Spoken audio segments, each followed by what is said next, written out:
Hello and welcome, this is Joe. Today I'm going to talk a little bit about our electric fireplace here. I know a lot of RVs have them. They're all basically the same kind of idea. Plugs into a 110 outlet, and it's got the ambiance lights in it. You can usually change them, and then it also puts out some heat. So the biggest thing that we've run into is that you turn it on, it runs for a few seconds, and then it turns back off. This is a safety feature that's built into it, and could be a couple different reasons why. And so the first thing is you want to check the power, make sure that your outlet is good, and make sure that the cord on the actual fireplace is good.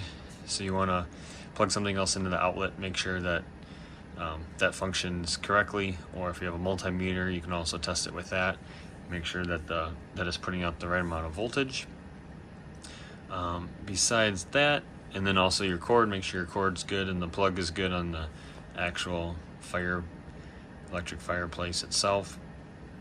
From there, sometimes they have a reset or a fuse, so if you follow that cord back to where that cord goes into either the back or the side of the electric fireplace, sometimes there's a reset button there or a little breaker that you can flip to reset it. Otherwise, another way to reset it is if you unplug it and wait like 90 minutes, a minimum of 90 minutes, and then plug it back in. That'll also reset it. That's basically does like a hard reset to the unit.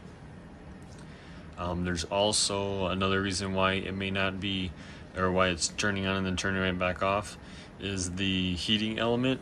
In our case, it's right here in the middle, or the center of the fireplace, sorry. That heating element starts heating up when you turn it on or when you have it set to a temperature, and if it starts warming up and it detects like a short or a break in the line, it will shut itself off to prevent itself from catching on fire or from starting a fire. And this could just be from animal hair, human hair, it could be just dust in general. It could be something physically wrong with the heating element, where it's loose or cracked. So if you take a flashlight and shine it up inside the vent here, you can take a look at it physically and see if the heating element looks good. Otherwise, basically just blow it out, blow out any dust or hair that's in there. You can also use a vacuum and suck out with a vacuum. So I preferred, or what we recommend, or what I recommend doing, is using a vacuum. Vacuum it first to try to suck anything out away from it, and then take a can of air, or if you have wet dry vac, you can put it into blow mode and then blow air on it to loosen up and break up anything that may be stuck on the heating element itself, and then flip it back to suck mode on the vacuum, or use your vacuum and then vacuum it again to try to suck any loose items or particles off of the heating element, and then give it a couple minutes to kind of let it settle, so any dust and stuff that's in the air kind of settles down, and then go ahead and then try turning it back on and see if that corrects it.